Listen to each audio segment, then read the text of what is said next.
الحمد للہ وکفا والصلاة والسلام علی من لا نبی بعد اما بعد فاعوذ باللہ من الشیطان الرجیم بسم اللہ الرحمن الرحیم ان الحسنات یذہبن السیئات قال النبی صلی اللہ علیہ وسلم من حسن اسلام المرء ترکہ ما لا یعنی آمنت باللہ صدق اللہ العظیم وصدق رسولہ النبی الکریم ونحن علی ذلک من الشاہدین والشاکرین والحمد للہ رب العالمین اللہم صلی علی محمد وعلی آل محمد کما صلیت علی ابراہیم وعلی آل ابراہیم انکا حمید مجید اللہم بارک علی محمد وعلی آل محمد کما بارکت علی ابراہیم وعلی آل ابراہیم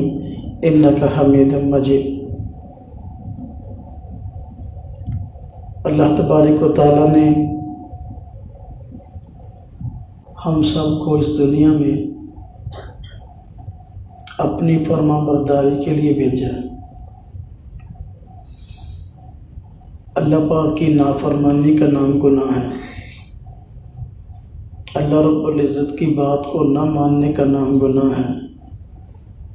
اپنی چاہت کے مطابق چلنے کا نام گناہ ہے۔ یہ گناہ ہماری زندگی کے ساتھ لگے ہوئے ہیں۔ جس معاشرے میں ہم زندگی گزار رہے ہیں، یہ معاشرہ گناہوں سے بھرا ہوا ہے۔ اپنے آپ کو گناہوں سے بچانا بڑا مشکل ہے۔ آج کی اس مجلس میں اسی حوالے سے کچھ باتیں عرض کروں گا کہ ہم سب گناہوں سے کیسے بچ سکتے ہیں۔ علماء کرام نے گناہوں کی دو قسمیں بتائی ہیں، ایک گناہ چھوٹا ہے اور ایک گناہ بڑا ہے۔ بڑے گناہ کو گناہ کبیرہ کہتے ہیں، چھوٹے گناہ کو گناہ صغیرہ کہتے ہیں۔ یہ جو چھوٹے اور بڑے گناہ کی تقسیم کی گئی ہے، یہ محض سمجھانے کے لیے ہے۔ مگر نہ دیکھا جائے، گناہ اللہ پاک کی نافرمانی کا نام ہے۔ نافرمانی چھوٹی ہو یا بڑی، جب ہے ہی اللہ کی ناراضگی کا سبب، تو اس میں کوئی بھی نافرمانی ایسی نہیں ہے جس کو بندے کو کرنے کی اجازت ہو۔ دیکھیں، آگ ہے، انسان آگ سے بچنے کی کوشش کرتا ہے، اپنے گرد و نواح، اپنے جان مال کو بچانے کی، اولاد کو بچانے کی کوشش کرتا ہے۔ اگر کبھی ایسا ہو کہ گھر میں آگ لگ جائے، بڑے بڑے شعلے آگ کے بھڑکنا شروع ہو جائیں، کبھی بھی ایسا نہیں کیا جاتا کہ بڑے بڑے آگ کے شعلوں کو بندہ بجھا دے اور چھوٹی چھوٹی چنگاریاں جو ایک سائڈ پہ کہیں سلگ رہی ہوں تو ان کو چھوڑ دے۔ عقل مند بندہ کبھی بھی بڑے جو آگ کے شعلے ہیں ان کو بجھا کر چھوٹی چنگاریوں کو اپنے حال پر نہیں چھوڑ دیتا۔ اگر ایسا کرے گا تو بڑا نقصان ہوگا۔ وہی چھوٹی چنگاریاں بڑے بڑے آگ کے شعلے بن جائیں گے، پھر آگ کے انبار بن جائیں گے۔ وہی چھوٹی چھوٹی چنگاریاں آخرکار پورے گھر کو جلا کے رکھ دیں گی۔ گناہ ایک آگ ہے، آگ کا بڑا شعلہ ہو، آگ کا بڑا انبار ہو یا ایک چھوٹی چنگاری ہو، یہ ساری کی ساری نقصان دہ ہے۔ جس طرح کہ عام سانپ سے بچتے ہیں، اس لیے کہ سانپ انسان کے لیے نقصان دہ ہے۔ اگر ڈس لے تو بندہ جان سے جاتا ہے۔ عقل مند بندہ سانپ سے بھی بچتا ہے، سانپ کے بچوں سے بھی بچتا ہے، بڑے سانپ سے بھی بچتا ہے، چھوٹے سانپ سے بھی بچتا ہے۔ اگر یوں کرے کہ بڑا سانپ بھی گھر سے نکل آئے، چھوٹے چھوٹے اس کے بچے بھی گھر سے برآمد ہوں، تو بڑے سانپ کو مار دے اور چھوٹے سانپ کو یہ کہہ کے چھوڑ دے، یہ تو چھوٹے چھوٹے معصوم بچے ہیں، ان کو کیوں مارنا، ہاں جی، ان کو چھوڑ دے، تو وہی چھوٹے چھوٹے سانپ کے بچے آخر کار بڑا سانپ بن کے انسان کی جان لے لیں گے۔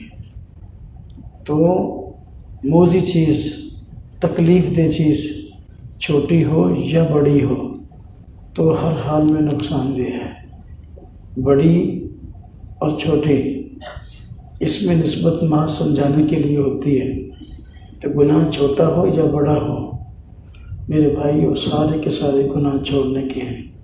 سارے کے سارے گناہ انسان کی روحانیت کو نقصان پہنچاتے ہیں۔ بڑے گناہوں سے بچنے کا بھی حکم ہے، چھوٹے گناہوں سے بچنے کا بھی حکم ہے۔ بڑے گناہ بھی انسان کی شخصیت کو داغدار کرتے ہیں اور چھوٹے گناہ بھی انسان کی شخصیت کو داغدار کرتے ہیں۔ تو چھوٹے گناہوں سے بچنے کی بھی ضرورت ہے، بڑے گناہوں سے بچنے کی بھی ضرورت ہے۔ جس ماحول میں آج ہم زندگی گزار رہے ہیں، ہمارے معاشرے میں گناہوں سے بچنا بہت مشکل ہے۔ ہمارے معاشرے کے اندر گناہوں کا ایک بہت بڑا سیلاب ہے، جس کی وجہ سے ہم سب کو گناہوں سے بچنا بڑا مشکل ہو گیا ہے۔ چونکہ ہم انسان ہیں اور ہم سے گناہ ہو جاتے ہیں، اور گناہ متعدد مرتبہ ہو جاتے ہیں، تو یہ انسان کی شخصیت کے خلاف نہیں ہے۔ انبیاء علیہم السلام ایسی شخصیات ہیں کہ جن سے گناہ نہیں ہوتے۔ وجہ انبیاء سے گناہ اس لیے نہیں ہوتے کہ انبیاء علیہم السلام امت کے لیے نمونہ بن کے آتے ہیں۔ انبیاء علیہم السلام نے لوگوں کے لیے ہدایت کا سامان بننا ہوتا ہے۔ اگر نبی بھی گناہ کریں گے تو امت کے لیے بہانہ بن جائے گا کہ یہ نبی اوپر گناہ کرتے ہیں، اگر ہم نے گناہ کر لیے تو کون سا برا کام کیا۔ اس لیے میرے بھائیوں، میرے دوستوں، گناہ سارے چھوڑنے کے ہیں، لیکن ہم انسان ہیں، انسان نسیان سے ہے، جس کا معنی ہے بھولنے والا، تو انسان سے بھول ہو جاتی ہے۔ اور حضور نبی پاک صلی اللہ علیہ وسلم ہے کلکم خطاؤن، بلکہ فرمایا کل بنی آدم خطاؤن، فرمایا کہ سارے آدم علیہ السلام کی اولاد خطا کار ہے، لیکن فرمایا خیر الخطائین وہ لوگ ہیں جو گناہ سے توبہ کر لیتے ہیں۔ ہم سب گناہوں کے ماحول میں مبتلا ہیں۔ اللہ پاک نے ہمارے اندر گناہ کا جذبہ رکھا ہے اور ہم اس گناہ میں واقع بھی ہو جاتے ہیں، لہذا یہ انسان سے گناہ ہونا کوئی عیب کی بات نہیں ہے، اتنے عیب کی نہیں ہے کہ بندہ اس سے پریشان ہو جائے کہ اس سے گناہ کیسے ہو گیا۔ گناہ عیب کی بات ہے، انسان کی شخصیت کو داغدار کرتی ہے، لیکن اس سے بڑی عیب کی بات یہ ہے کہ انسان گناہ کرنے کے بعد اپنے گناہ سے باز نہ آئے، بندہ گناہ کرنے کے بعد گناہ سے توبہ نہ کرے۔ انسان میں اور فرشتے میں یہی فرق ہے، فرشتے سے گناہ ہوتا نہیں ہے اور انسان سے گناہ ہوتا ہے۔ فرشتہ گناہ کرنا بھی چاہے تو اس میں صلاحیت نہیں گناہ کرنے کی۔ اللہ پاک نے اس لیے ان کے متعلق فرمایا لا یعصون اللہ ما امرہم، اللہ کے حکم کے نافرمانی نہیں کرتے، ان میں گناہ کا مادہ ہی نہیں ہے۔ تو اگر وہ گناہ نہیں کرتے تو یہ کوئی ان کا کمال نہیں ہے، اگر ہم انسان ہو کے گناہ نہ کریں تو یہ ہمارا کمال ہے۔ اور بندہ اگر گناہ ہو جائے تو عیب تو ہے، لیکن اس سے بڑا عیب یہ ہے کہ بندہ اس گناہ کو اپنے نامہ اعمال میں چھوڑ دے اور گناہ مسلسل جو ہے وہ اس کے نامہ اعمال میں باقی رہے۔ اللہ پاک نے ہر چیز سے بچنے کا کوئی نہ کوئی حل بتایا ہے۔ اللہ تبارک و تعالیٰ نے ہر چیز کا کوئی نہ کوئی متبادل دیا ہے۔ اللہ تبارک و تعالیٰ نے گناہ بندے سے ہو جائے تو اس سے بچنے کے لیے اللہ پاک نے جو ہے وہ توبہ کا رستہ بتایا ہے۔ آج کے اس مختصر بیان میں آپ حضرات کی خدمت میں یہ عرض کروں گا کہ ہم گناہوں سے کیسے بچ سکتے ہیں۔ کون سے ایسے اعمال ہیں کرنے کے، کون سے کام ہیں ایسے کرنے کے جن کی وجہ سے ہم سب گناہ سے بچ سکتے ہیں۔ چند ایک چیزیں ایسی ہیں اگر ان کا خیال کریں تو گناہوں سے بچ سکتے ہیں۔ 6 چیزیں تعداد میں ہم گن سکتے ہیں کہ اگر ان کا خیال کریں، اہتمام کریں تو گناہوں سے بچ سکتے ہیں۔ نمبر 1، ہم نیکیوں کے ماحول میں رہیں۔ اگر بندہ ایسی جگہ کا انتخاب کر لے جہاں نیکیاں زیادہ ہوتی ہیں اور اس ماحول میں رہے تو گناہ کم ہوں گے۔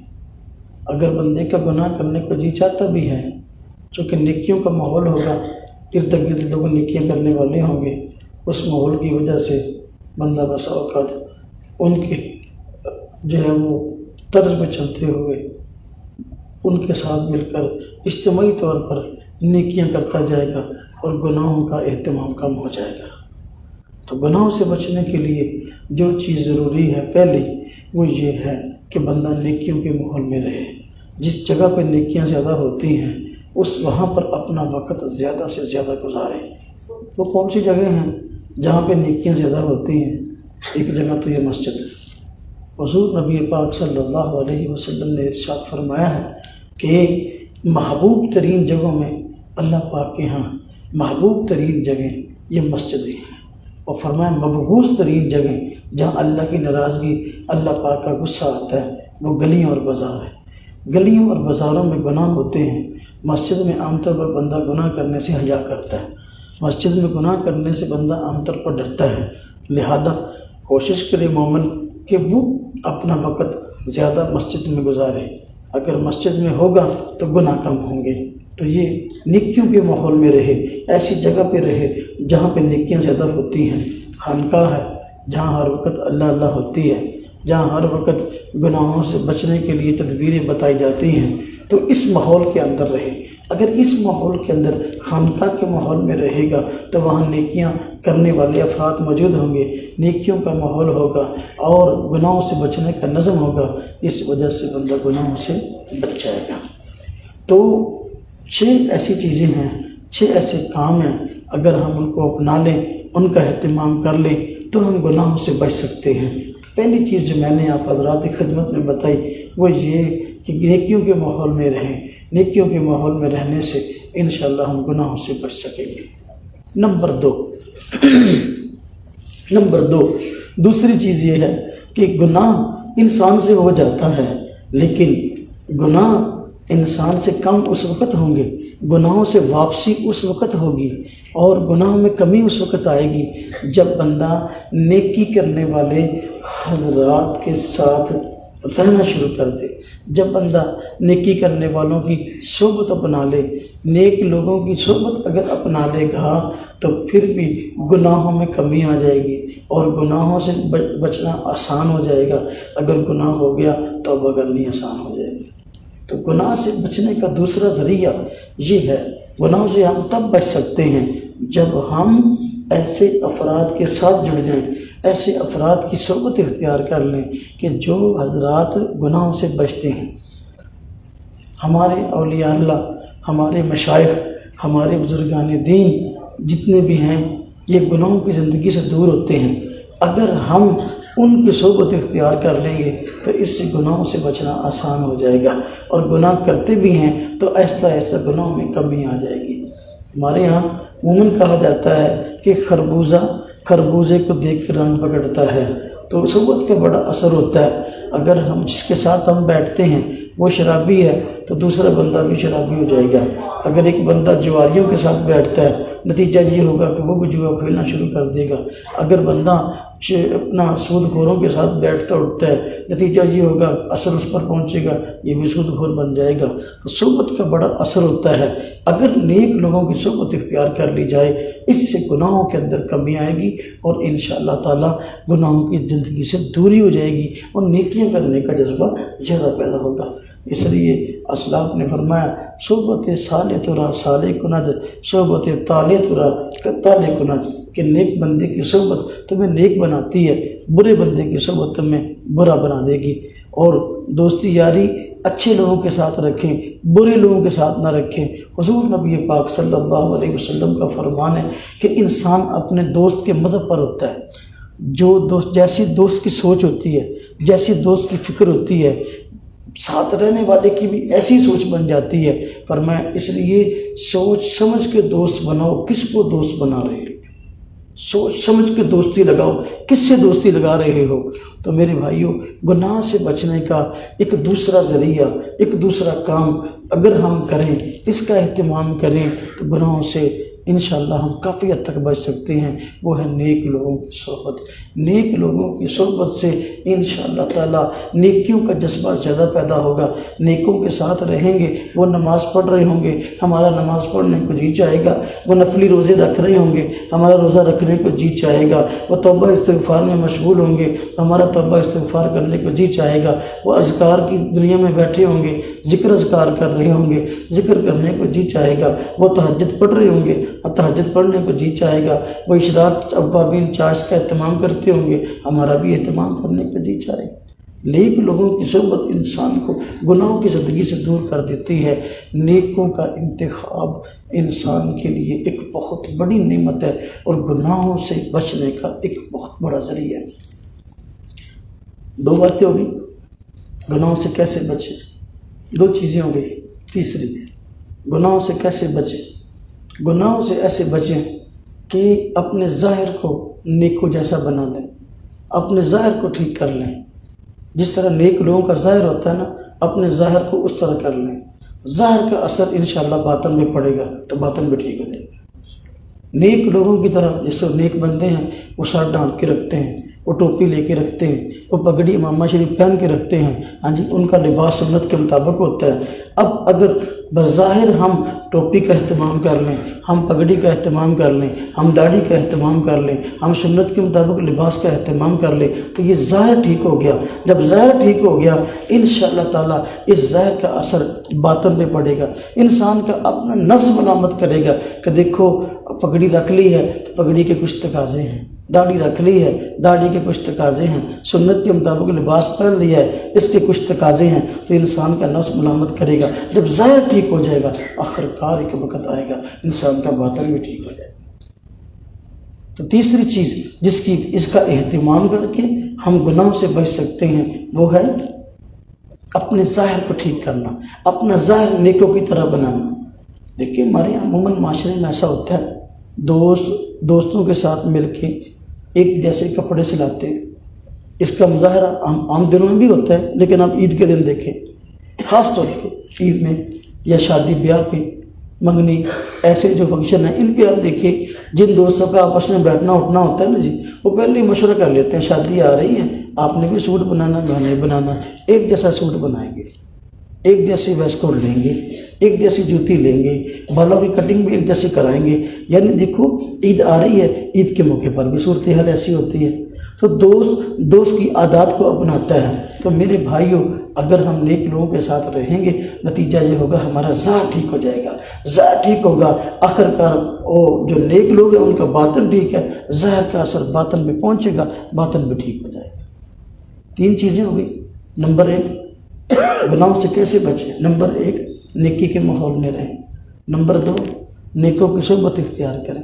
نمبر تین، اپنا حلیہ جو ہے وہ نیکوں جیسا بنا لیں، اپنا ظاہر نیکوں جیسا بنا لیں۔ اگر اپنا ظاہر نیکوں جیسا بنا لیں گے تو ظاہر کا اثر باطن میں پڑے گا، انشاءاللہ تعالی گناہوں میں کمی آئے گی۔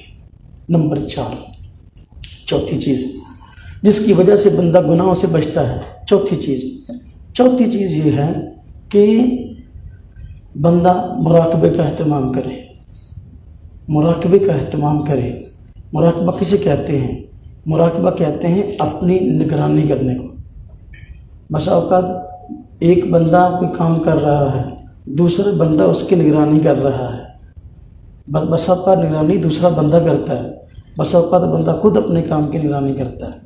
مراقبے کا معنی اپنی نگرانی کرنا، اپنے آپ پر دھیان دینا، اپنے آپ پہ توجہ کرنا کہ میں کیا کر رہا ہوں اور کیا نہیں کر رہا۔ اس دن کے اندر کم از کم ایک مرتبہ مراقبہ ہو۔ رات کے وقت سو رہے ہیں تو سونے سے پہلے ہم اپنے پورے کے پورے دن کے اعمال پر ہم غور کر لیں کہ پورا دن ہم نے کیا کیا ہے، آج کے کیا کیا کیا کیا، اس میں سے کیا کیا اور کرنا چاہیے تھا، کیا کیا اور نہیں کرنا چاہیے تھا۔ مثلا آج دن کے وقت ہم نے پورے دن فجر کے وقت سے اٹھے رات کے سونے تک ہم نے 20 کام کیے بالفرض۔ اگر ہم نے 20 کام کیے، ان 20 کاموں کی ہم نے فہرست بنائی کہ آج بھی میں نے 20 کام کیے ہیں، یہ بھی کیا، یہ بھی کیا، یہ بھی کیا۔ پھر میں نے نگرانی کی، اپنے غور کیا اپنے عمل پہ، جو میں نے 20 کام کیے ہیں، ان 20 کاموں میں جو ہے میں نے مثلا جو ہے 15 کام برے کیے ہیں، 5 کام اچھے کیے ہیں۔ یہ نتیجہ نکلا ہے غور و فکر کا۔ جب غور و فکر کیا، حاصل یہ ہوا کام کل 20 کیے ہیں، 20 کاموں میں 5 کام ایسے ہیں جو اچھے کیے ہیں، 15 کام ایسے جو برے کیے ہیں۔ تو اب خود غور و فکر کرنی شروع کر دی کہ بھائی یہ جو ہوا برا ہوا، یہ جو ہوا بہت ہی زیادہ نقصان دہ ہوا۔ پھر بندہ اب تہیہ کر لے کہ بھائی کل کو اگر میں نے آج 15 کام برے کیے ہیں، کم از کم میں اس میں کچھ نہ کچھ کمی تو لاؤں گا۔ اگر 15 کام برے ہوئے، 5 اچھے ہوئے، کل کو کم از کم 7-8 کام تو اچھے کروں گا، برے کاموں میں کمی لاؤں گا۔ اب اگر اپنی نگرانی خود کرنی شروع کر دی، جب بندہ اپنی نگرانی کا مطلب نگرانی کا حاصل یہ ہے کہ بندہ اپنے گناہوں پہ، اپنے کاموں پہ غور کرے۔ بس اوقات ایسے ہوتا ہے کہ بندہ گناہ کرتا ہے اور اس گناہ پر نظر نہیں جاتی یا نظر جاتی ہے، اس گناہ کو بندہ گناہ نہیں سمجھتا۔ دیکھو گناہ سے توبہ کی توفیق تو اس وقت ہوتی ہے جب بندہ گناہ کرے اور گناہ کو گناہ بھی سمجھے۔ ایک کام بندہ اس کو ثواب سمجھ کے کر رہا ہے، آپ مجھے بتائیں کہ اس گناہ سے توبہ کی توفیق کیسی ہوگی؟ بہت سارے گناہ ایسے ہیں گناہ، لیکن ہم انہیں گناہ سمجھتے نہیں ہیں۔ ہم کہتے ہیں بھئی روٹین کے مطابق کام ہے، کوئی نہیں، سب کرتے ہیں تو میں بھی کرتا ہوں۔ اب میں اس کی ایک مثال دیتا ہوں، مثالیں تو بڑی ہیں، جو وقت بڑا مختصر کی بات ہوتا ہے۔ تو دیکھیں ہمارے یہاں ہم نے دیکھا مرغے کا ریٹ، برائلر مرغے کا ریٹ ہر روز بدلتا ہے۔ جتنے بھی دوست برائلر مرغا بیچتے ہیں، انہوں نے باہر ایک تختی لگائی ہوتی ہے، اس کے اوپر مرغے کا ریٹ لکھا ہوتا ہے۔ مرغے کا ریٹ لکھتے ہیں نا، تو ترتیب جو ہوتی ہے لکھا ہوا ہے 379 روپے، 369 روپے، 359 روپے، 389 روپے، یعنی اس طرح لکھا ہوا ہے، یعنی ایک کم دہائی سے ایک کم ریٹ لکھا ہوا ہے روپیہ۔ اب بسا اوقات جو 9 ہوتا ہے نا، وہ لکھا بھی اتنا سائڈ پہ ہوتا ہے کہ وہ محسوس نہیں ہو رہا تھا یہ 9 ہے یا 0 ہے باہر کیف۔ اب ہوا یہ لکھ دیا 379 روپے، 389 روپے، 369 روپے ریٹ مرغے کا لکھ دیا۔ اب جب یہ مرغا بیچ رہا ہے تو کیا جب بندہ اس سے مرغا لینے کے لیے آتا ہے تو اس کو 1 روپیہ واپس کرتا ہے؟ نہیں کرتا۔ ریٹ تو لکھا 379 روپے، کاٹتا کتنے؟ 380 روپے۔ اب بہت غور کرنے کی ہے، کاٹتا ہے 380 روپے، لکھا 389 روپے۔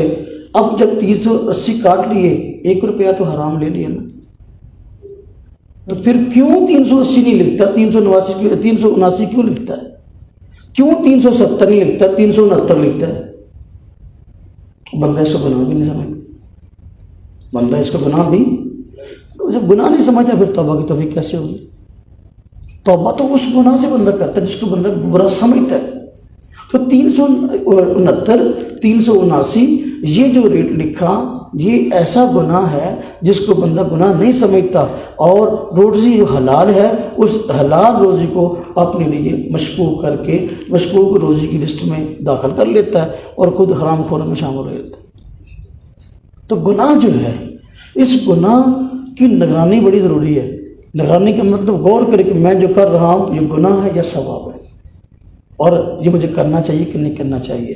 ہر روز رات کو سوتے وقت اپنا ذرا معاملہ دیکھ کے سوئے، آج سارا دن میں نے کیا کیا اور مجھے کیا کرنا چاہیے تھا اور کیا اس میں سے نہیں کرنا چاہیے تھا۔ ہر روز رات کو سوتے وقت جو ہے جو اعمال کیے ہیں دن کو نگرانی کرتا رہے، حتی الامکان کوشش کرے کہ میں جو کروں وہ عند اللہ ٹھیک ہو، جو کام کروں وہ نیکی ہو، لیکن پھر بھی رات کے وقت سونے سے پہلے ذرا تھوڑا سا حساب و کتاب کر کے سوئے، دیکھ کے سوئے کہ میں نے جمع تفریق میں نے کتنی نیکیاں کی ہیں، میں نے کتنی برائیاں کی۔ مراقبہ چوتھی چیز ہے، اپنے نفس کی نگرانی کرنا۔ جب ہر روز اپنے گناہوں کی فہرست اس کے سامنے آئے گی اور پھر رات کو شرمندگی بھی ہوگی، تو ایک وقت آئے گا گناہ کی فہرست جو ہے وہ کم ہونا شروع ہو جائے گی اور نیکیوں کی فہرست بڑھنا شروع ہو جائے گی۔ اگر پہلے 5 نیکیاں تھیں، 15 برائیاں تھیں، تو اپنے نگرانی کرنے کی وجہ سے حاصل یہ ہوگا کہ ایک وقت آئے گا 15 نیکیاں ہو جائیں گی اور 5 گناہ ہو جائیں گے۔ ایک وقت آئے گا 16 نیکیاں ہو جائیں گی، 4 گناہ رہ جائیں گے، 17 نیکیاں ہو جائیں گی اور 2 گناہ رہ جائیں گے۔ اس طرح گناہوں میں کمی آئے گی جب بندہ خود اپنے آپ کی نگرانی کرے، جو میں کر رہا ہوں، میں کیا کر رہا ہوں۔ جس طرح بس بندہ اپنے دشمن کو نہیں دیکھتا، دشمن کے بڑے عیب تلاش کرتا ہے۔ پچھلے میں نے بیان میں عرض کیا تھا کہ اصلاح کے طریقوں میں ایک یہ کہ بندہ اپنا دشمن، ایک دشمن جو ہے نا، دشمن اس کو جو ہے نا اپنی اصلاح کے لیے چھوڑ لے، یار یہ جس عیب کو ظاہر کرے گا نا تو میں اس عیب کو چھوڑ دوں گا۔ دشمن بھی اصلاح کے درجے میں کہ نہیں مانتا ہے۔ لہذا مراقبہ یہ چوتھی چیز ہے، اپنے آپ کی نگرانی کہ میں کیا کر رہا ہوں۔ 5ویں چیز، گناہ کی کمی کیسے آئے، گناہ کو ہم کیسے چھوڑیں۔ 5ویں چیز، مشارطہ۔ مشارطہ کا معنی اپنے آپ سے شرط لگائے کہ میں نے گناہ نہیں کرنا۔ جب رات کو بیٹھا اور سارے دن کی کارروائی پہ غور کیا تو پتہ چلا بھی 5 نیکیاں ہوئی ہیں، 15 گناہ ہوئے ہیں، تو اپنے آپ سے شرط لگا لے کہ بھائی کل کو میں نے گناہ نہیں کرنا۔ اگر میں نے گناہ کیا تو میں مثلاً یہ کام کروں گا، مثلاً اگر میں نے گناہ کیا تو میں جو ہے اپنا اتنا صدقہ دوں گا، اگر مجھ سے گناہ ہوا میں فلاں بندے کو اتنا ہدیہ دوں گا، اگر میں نے گناہ کیا 10 رکعت نماز نفل پڑھوں گا، اگر میرے گناہ کل کو بھی 15 ہوئے تو میں جو ہے وہ ذکر اللہ جو 1000 مرتبہ کروں گا۔ تو یہ شرط لگا لیا اپنے آپ سے کہ بھائی میں نے کل کو جو ہے گناہ کرنا نہیں، اگر میں نے کیا تو میں ایسا کروں گا۔ یہ مشارطہ ہے، شرط لگا لیا اپنے آپ سے۔ اگر اس سے بھی باز نہیں آ رہا بندہ، پھر بھی گناہوں کا معاملہ مسلسل چل رہا ہے، اس کے بعد ہے اپنا محاسبہ۔ اپنا محاسبہ 6ٹھی چیز، اس سے بھی گناہ کم ہوتے ہیں۔ بندہ دیکھ رہا ہے کہ بھئی میں ہر روز کوشش کر رہا ہوں، غور بھی کرتا ہوں، گناہوں کو چھوڑنے کی کوشش بھی کرتا ہوں، اور پھر بھی مشارطے پر بھی میں نے عمل کر لیا، لیکن بات نہیں بنی۔ اب محاسبے پہ آئے، یعنی خود اپنے گناہ کی سزا خود مقرر کر لے۔ اگر میں نے گناہ کیا تو میں یوں کروں گا۔ میں نے گناہ کیا، کھانا میں کھاتا ہوں 3 مرتبہ تو میں کھانا جو ہے 2 مرتبہ کھاؤں گا۔ یہ اپنے نفس کی اصلاح۔ اگر میں نے گناہ کیا تو میں جو ہے وہ 3 روٹیاں کھاتا ہوں، 1 کھاؤں گا۔ اگر میں نے گناہ کیا تو میں کل کو خود ہی تنہائی میں کمرے میں جا کے 10 منٹ کان پکڑوں گا۔ اپنے آپ کو سزا دے رہا ہے۔ ہاں جی، اگر میں نے گناہ کیا تھوڑی دیر جو ہے نا میں آگ جلا کے اس کے بالکل قریب کھڑا ہوں گا، ذرا اپنے جسم کو تھوڑا سا جل تپاؤں گا تاکہ دوزخ کی آگ یاد آئے کہ وہ دیکھو، ایک یہ ہے کہ اس کے قریب کھڑا ہوں، ایک وقت وہ ہوگا جب دوزخ میں ڈالا جاؤں گا ان گناہوں کی وجہ سے۔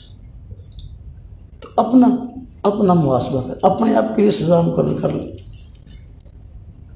اگر اپنے آپ کے لیے سزا مقرر کر لیتا ہے تو انشاءاللہ گناہوں سے بچنا آسان ہو جائے گا، نیکیوں کا معاملہ آگے بڑھ جائے گا، گناہ کم ہونے شروع ہو جائیں گے اور نیکیاں زیادہ ہونے شروع ہو جائیں گی، اور ایک وقت آئے گا کہ گناہ بہت کم رہ جائیں گے۔ تو 6ٹھی چیز یہ ہوئی، کہ اپنا محاسبہ کرنا ہے، اپنے آپ کو گناہ ہوا تو گناہ پر سزا دینی ہے۔ ہمارے یہاں ایسا ہوتا ہے کہ سزا کو عموماً برا سمجھا جاتا ہے، حالانکہ سزا بھی بندے کے حق میں ایک درجے میں نہیں ہوتا ہے۔ اگر سزائیں نہ ہوں تو لوگ کبھی بھی گناہوں سے باز نہ آئیں۔ اب دیکھو، شریعت نے سزائیں مقرر کی ہیں جرائم پر۔ اب شریعت کا مقصد یہ نہیں ہے کہ سب لوگوں کو الٹا لٹکا دو، نہیں، مقصد یہ جرائم کم ہو جائے۔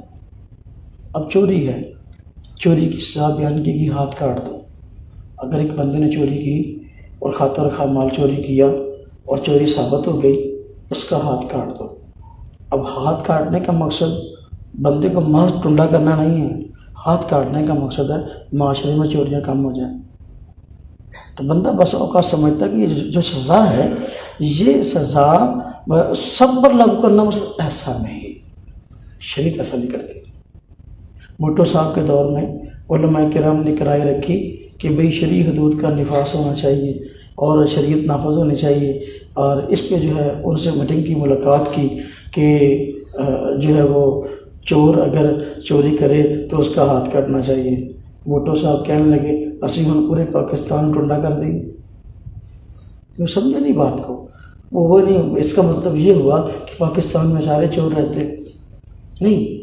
جب ایک بندے کا ہاتھ کٹے گا تو باقی سارے کا سارے عبرت پکڑ لیں گے اور اس جرم کو نہیں کریں گے. مقصد جرائم سے روکنا ہے. مقصد جو ہے ہر ایک کو سزا تو مجرم کو ملے گی نا. معلوم اس سے پھر یہ معلوم ہوا ایک بندہ جرم سے باز آنا ہی نہیں چاہتا، اس کا باز آنے کا پروگرام ہی نہیں. دیکھو نا، شریعت نے فرمایا کہ جس بندے نے دوسرے بندے کو قتل کرنے سے، جس بندے نے دوسرے بندے کو قتل نہ کیا، قتل سے باز آ گیا، حالانکہ اس کی کوشش تھی کہ میں اس کو قتل کروں، لیکن وہ قتل سے باز آ گیا، اس نے اس کو قتل نہ کیا. فرمایا کہ اس نے گویا کہ پورے جہان کو زندہ رکھا، اس کو نہیں. ایک بندہ دوسرے بندے کو کسی غلطی کی وجہ سے مارنا چاہتا تھا، اس کو اختیار بھی تھا، یعنی اس پر اسباب تھے، لیکن پھر بھی اس نے قتل نہیں کیا. اس نے پورے معاشرے کو زندگی دی. ایک بندے نے جان بوجھ کر ظلماً ایک مسلمان کو قتل کر دیا، اس نے پورے معاشرے، پوری انسانیت کو قتل کر دی. وہ کیسے؟ وہ ایسے جس طرح کہ قرآن پاک میں اللہ نے فرمایا کہ وَلَكُمْ فِي الْقِصَاصِ حَيَاتٌ، اے لوگوں تمہارے لیے قصاص میں حیات ہے. قصاص کا مطلب زندگی. قصاص کا مطلب ہے جرم کا کسی سے بدلہ لینا. ایک بندے نے دوسرے بندے کو قتل کیا ہے، بدلے میں اس کو قتل کیا جائے. فرمایا تمہارے لیے قصاص میں زندگی ہے. دیکھا جائے تو قصاص میں بظاہر موت ہے، زندگی نہیں ہے. ایک بندے نے دوسرے کو قتل کیا ہے، بدلے میں اس کو بھی قتل کیا جائے گا، یہ تو موت ہے. لیکن فرمایا کہ قصاص میں تمہارے لیے زندگی ہے. اب قصاص میں زندگی کیسے ہے؟ کہ دیکھو، جب ایک بندہ دوسرے مسلمان بھائی کو ظلماً بغیر کسی قصور کے قتل کرے گا اور اس کو پتہ ہے میرے ملک کا قانون یہ ہے، میری شریعت کا قانون یہ ہے، اگر میں اس کو ظلماً قتل کروں گا مجھے بھی قتل کیا جائے گا، تو وہ ڈر جائے گا. اگر میں نے اس کو مارا تو بدلے میں میری بھی موت یقینی ہے، وہ ڈر جائے گا اور اس کے قتل سے باز آئے گا. اس وجہ سے اب جب خود بچ گیا تو زمانے میں بہت بڑے فساد کا دروازہ بند ہو گیا. اگر قتل کر دے گا تو دنیا میں فساد پیدا ہو جائے گا. وہ کیسے؟ قتل تو ایک کو کیا، سارے جہان میں جو ہے نا فساد کیسے پھیل جائے گا؟ وہ اس طرح فساد پھیلے گا. ایک بندہ کسی کے خاندان کے ایک بندے کو مارے گا، اس کے خاندان والے اس کو مار دیں گے، تو دوسرے خاندان والے اٹھیں گے دوسرے کو 2 مار دیں گے، وہ اٹھیں گے دوسرے کے 4 مار دیں گے. تو لڑائی تو اس طرح بھڑکتی ہے نا. جب معاشرے میں لڑائی ہوتی ہے پہلے تو ایک آدھی بندہ مرتا ہے نا، تو پھر درجنوں مرنا شروع ہوتے ہیں. آپ دیکھ لیں اسلام آنے سے پہلے جانوروں کو پانی پلانے پر اپنا یہ مکہ والے آپس میں لڑ پڑتے تھے. تو بھی میں نے جانوروں کو پانی پہلے پلانا یہاں سے گھاٹ سے، دوسرا کہتا نہیں میں نے پلانا. اس پہ لڑائی چھڑ جاتی تو ہزاروں لوگ قتل ہو جاتے، ہزاروں لوگ، نسلوں کی نسلیں ختم ہو جاتی، لڑائی اتنی جگہ بڑھ جاتی. ایک بندہ قتل ہوتا، دوسرا ان کے 2 کو مارتا، وہ ان کے 4 کو مارتا، وہ ان کے 8 کو مارتا، ان کے 16 کو مارتا. اس طرح لڑائی آگے بڑھ. فرمایا کہ جس بندے نے ایک بندے کو قتل کیا گویا اس نے پورے جہان کو قتل کیا. ایک بندے کا قتل پوری دنیا میں بد امنی پھیلانے کے لیے، پوری دنیا میں آگ لگانے کے لیے کافی ہے. اس لیے یہ بات فرمائی گئی. تو میرے بھائیوں، یہ بسا اوقات بندہ گناہ کرتا ہے اور اس کو سزا حکومت دیتی ہے، شریعت نے اس کی سزا مقرر کی ہے. اگر بندہ خود گناہ کرے اور اپنی سزا خود مقرر کر لے کہ اگر میں نے گناہ کیا تو مجھے یہ سزا خود میں اپنے آپ کو دوں گا، تو انشاءاللہ تعالی خود اپنی اصلاح جلدی کر لے گا. اپنی اصلاح جلدی کر لے گا. ایک ہے کہ بسا اوقات بندہ دوسرے کی سزا کو سزا نہیں مانتا. آج ہمارے معاشرے میں گناہ اس لیے بھی بڑھ گئے، غلطیاں اس لیے بھی بڑھ گئیں کہ بسا اوقات سزا دینے والے کے اختیارات کو چھین لیا گیا. سزا دینے والے کے اختیارات کو. اب قتل اتنے کیوں ہو رہے, چوریاں اتنی کیوں ہو رہی ہیں کہ جو چور ہیں جیل میں جاتے ہیں لیکن اپنے اثر رسوخ کی بنا پہ چھوٹ جاتے ہیں. قاتل ہیں جیل میں جاتے ہیں اپنے اثر رسوخ کی بنا پہ چھوٹ جاتے ہیں. سزاؤں کا نفاذ نہیں ہے. سزاؤں کا نفاذ ہو جائے تو معاشرے میں جو ہے جرائم کم ہو جائیں. اور اسی طرح جو ہمارے یہاں ایک بندہ غلطی کرے اس کو سزا نہ ملے تو بڑا کام خراب ہے. ہمارے یہاں اب ایک روٹین چلی اسکولوں کے اپنا گیٹ پر باہر لکھ کے لگایا ہوا ہے کہ مار نہیں پیار. مار نہیں پیار یعنی بچے کو مارنا نہیں ہے بلکہ پیار سے پڑھانا. بالکل ٹھیک ہے, پیار سے پڑھانا چاہیے لیکن ضرورت کے درجے میں مارنے کی استاد کو اجازت ہونی چاہیے. اگر نہ اجازت دی گئی استاد و منزل باپ کی ہے, بلکہ یہ باپ تو بسا اوقات تربیت کم کرتا ہے اور استاد تربیت کا بسا اوقات ساری زندگی اس پہ لگا دیتا ہے شاگرد پہ. تو لہذا اگر اس پہ پابندی لگا دی گئی کہ بھئی تو اس کو مار نہیں سکتا, تربیت کیسے ہوگی؟ ضرورت کے درجے میں مارنے کی شریعت نے اجازت دی ہے. حدیث پاک میں آیا کہ اگر بچہ 7 سال کا ہو جائے اس کو نماز کا کہو, 10 سال کا ہو جائے نہ پڑھو تو اس کو مارو. مارنے کی بات شریعت نے کی ہے. اگر مارنا خلاف شریعت ہوتا تو شریعت کبھی بھی مارنے کی بات نہ کرتے. ہاں ایک مار ہوتی ہے اصلاح والی اور ایک مار ہوتی ہے انتقام والی. انتقام والی مار منع ہے لیکن اصلاح والی مار مارنے کی اجازت ہے. انتقام والی مار مارنا منع ہے لیکن اصلاح والی مار مارنے کی اجازت ہے. اور بچہ بھی یہ بات سمجھتا ہے, بڑا تو بڑا بچہ بھی سمجھتا ہے کہ میرا استاد جو مجھے مار رہا ہے, میرا بڑا جو میری غلطی پر مجھے سزا دے رہا ہے, یہ اس کی سزا انتقام والی ہے اور یہ اس کی مار جو ہے اصلاح والی. بچہ اس کو جان لیتا ہے استاد کے انداز سے, باپ کے انداز سے. بلکہ 6 ماہ کا بچہ بھی, ہمارے حضرت مولانا الیاس گھمنڈ صاحب حافظ فرمایا کرتے ہیں کہ 6 ماہ کا بچہ بھی انتقامی مار اور اصلاح والی مار میں فرق سمجھتا ہے. بچہ جب 6 ماہ کا ہو جاتا ہے تو اب اس کو لے کے بیٹھے ہیں اور اس کے ساتھ جو ہے نا وہ کھیل رہے ہیں, اس کے سر منہ پہ اس طرح ایسا سب مار رہے ہیں اور اس کو آوازیں دے رہے ہیں, اس کو بلا رہے ہیں. اب وہ یوں دانت نکال کے ہنس رہا ہے, مار بھی رہے ہیں لیکن وہ کیا کر رہا ہے, ہنس رہا ہے. حالانکہ مار بھی تو ہونا چاہیے, بچہ ہنس رہا ہے. کیوں؟ بچہ سمجھتا ہے کہ مجھے یہ مار انتقام والی مار نہیں ماری جا رہی. اچھا آپ اپنا رویہ بدلیں اور رویہ بدل کر یہ کریں کہ جو ہے نا ماریں اسی طرح جس طرح پہلے مارا ہے اور تھوڑی سی آنکھیں نکال لیں. اب تھوڑی سی آنکھیں نکال لیں گے بچہ فوراً جو ہے نا وہ اپنے ہونٹ نیچے کر کے رونا شروع کر دے گا. دیکھو بچہ بھی 6 ماہ کا بچہ بھی سمجھتا ہے کہ یہ انتقام مار والی ہے, یہ مار جو ہے انتقام والی ہے اور یہ اصلاح والی ہے.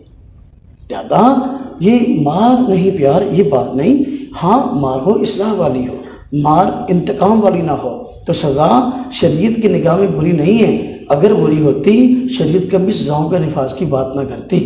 تو میرے بھائیوں ایک یہ ہے کہ ہماری غلطی پر ہمارے گناہ پر کوئی اور سزا دے, دوسرا یہ ہے ہم خود اپنی غلطی پر اپنے آپ کو سزا دینے والے بن جائیں اور ہم اپنا محاسبہ کرنے والے بن جائیں. اگر ہم خود اپنی غلطی پر اپنے آپ کو سزا دینے والے بن جائیں کہ بھائی گناہ نہیں چھوٹ رہے تو بھائی سزا روزہ رکھوں گا. شریعت کا حکم بھی ہے.